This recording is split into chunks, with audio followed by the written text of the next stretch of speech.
Il faut être clair là-dessus, parce que souvent les notions de gauche et de droite sont assez confuses. La gauche est internationale, la fameuse formule prolétaire de tous les pays, unissez-vous. Elle est internationale et elle n'est pas nationale. La gauche est antinationale. Elle est pour une ouverture sur le monde, mais aussi pour l'acceptation des luttes sociales, des confrontations sociales. Ça lui paraît normal. En revanche, la droite, elle, est nationaliste. Elle veut éviter les conflits sociaux internes, mais en revanche, elle se branche, elle se braque sur les conflits externes.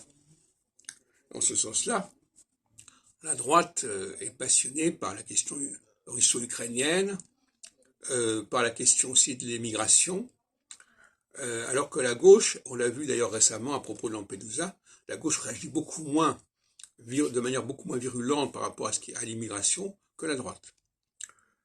Alors, ça signifie que la gauche, la vraie gauche, admet une supranationalité.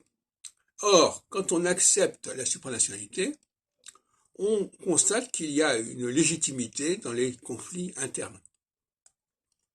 Donc la gauche n'est pas contre le conflit interne, elle accepte le conflit interne, et elle accepte une sorte de supranationalité. La droite, au contraire, refuse le conflit interne, mais